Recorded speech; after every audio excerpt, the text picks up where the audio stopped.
praça de desporto, perda de mando de campo, perda de renda, e aí, ponderando-se o efeito negativo de penalidades dessa natureza, a reparar a grave crise econômica que domina todos os clubes do país. Ou seja, essas penalidades elas têm que ser repensadas dentro desse quadro. Também as penalidades de indenização, eliminação, e aqui eu trago um caso terrível que aconteceu na nossa justiça desportiva no semestre passado, foi o caso do jogador Rafinha, do Toledo, que foi eliminado do futebol por ter confessado que os jogadores da sua equipe, ou ele especificamente, estava comprometido com o acerto de um resultado que beneficiava as duas entidades envolvidas naquela disputa. Pela falta de flexibilidade do CBJD, que não permite ao jogador trabalhar com seus instrumentos sensórios, o jogador, pasmem os senhores, de 18 anos de idade, foi banido do futebol. Será que merecia tanto? O ato é gravíssimo, eu não discuto isso. E eu, principalmente, me atento às infrações disciplinares, aquelas que têm repercussão na índole da pessoa e aquilo que é ocasional.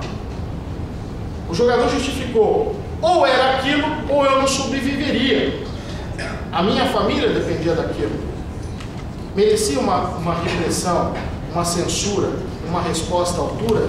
Evidentemente que sim, mas a ponto de bani-lo do futebol? Cadê, e aí eu invoco, a proporcionalidade dessa pena? Cadê o efeito pedagógico inerente a essa censura? E também, finalmente, a penalidade de exclusão de campeonato ou torneio.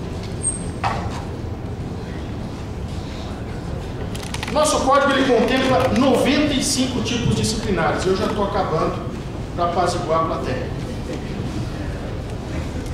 Demasiado, gigante. Muitas das infrações implicam mera obrigação administrativa, regulamentar ou contratual, que não precisavam estar contempladas no nosso código.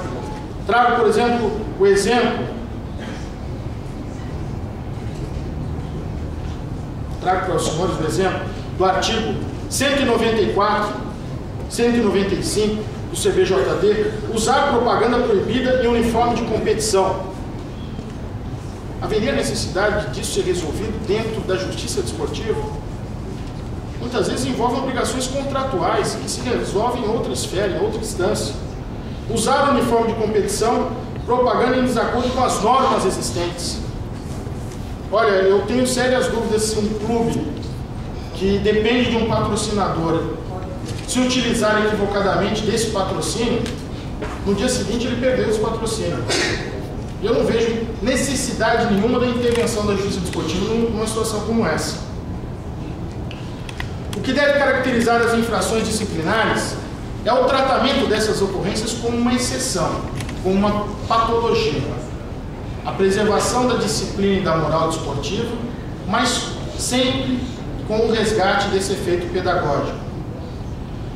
Eu tenho para mim que apenas 4 grandes grupos de infrações devem estar contemplados no nosso código.